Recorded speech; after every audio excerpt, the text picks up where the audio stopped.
اور مسافر اور سبیل اور امرات. جمعہ حق ہے، فرض ہے سب مسلمانوں پر، 4 لوگ مستثنا کر دیے. یعنی جہاں ضرورت تھی علاج کرنے کی وہاں علاج بتایا کہ مریض ہے نہیں جمعہ پڑھ سکا کوئی آدمی، عورت ہے عورتوں پر جمعہ فرض نہیں، بچے ہیں بچوں پر جمعہ فرض نہیں، مسافر ہیں مسافروں پر جمعہ فرض نہیں. جہاں باریک سے باریک معاملات رسول اللہ صلی اللہ علیہ وسلم نے بتایا. اگر نمازیں عورتوں کی الگ ہوتی مردوں کی الگ ہوتی ضرور کہیں نہ کہیں اس کا تذکرہ ہوتا. جہاں یہ بتا دیا قرآن کریم میں کہ انت زندہ احداہما فتذکر احداہما الاخری ولا یاب الشہداء اذا ما دعوا ولا تسموا ان تكتبوا صغیرا او کبیرا الى اجلہ. چھوٹی بات ہو بڑی بات ہو تحریر میں ذرا ذرا ساری چیزیں لکھ کے رکھو.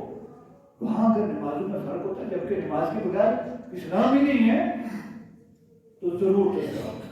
لیکن شریعت اسلامیہ میں کہیں بھی یہ تذکرہ نہیں کہ مرد اس طرح نماز پڑھیں اور عورتیں اس طرح نماز پڑھیں. مثلا کچھ مخصوص ایام خواتین کے لیے ان کی رخصت ہے عورتوں کو نماز کی. عائشہ صدیقہ رضی اللہ عنہا کی روایت موجود ہے، صحیح حدیث موجود ہے کہ اللہ کے رسول صلی اللہ علیہ وسلم نے ہمیں رخصت دے دی تھی، لیکن اس رخصت کے ایام میں نماز معاف کر روزے معاف نہیں، روزے رکھنے پڑے. چھوٹا مسئلہ تھا، باریک مسئلہ تھا، لیکن وضاحت فرمائی کہ اللہ کے رسول صلی اللہ علیہ وسلم نے مخصوص ایام میں خواتین سے نمازیں دہرانے کا حکم نہیں دیا، روزے دہرانے کا حکم دیا کہ روزے رکھے جانے کے بعد. وہ جہاں ضرورت تھی خواتین کے لیے جن مسائل کی ضرورت تھی بنیادی باریکی کو بیان کیے. بہت سارے لوگ اعتراض کرتے ہیں رسول اللہ صلی اللہ علیہ وسلم کی عقد نکاح پر. اس میں بھی شریعت کی یہ حکمت ہے 8 یا 9 ازواج مطہرات باریک سے باریک نجی مسائل کی گواہ ہونی چاہیے جو دین بیان کریں دنیا کے سامنے کہ ان مسائل میں کیا کیا حکم ہے شریعت اسلامی.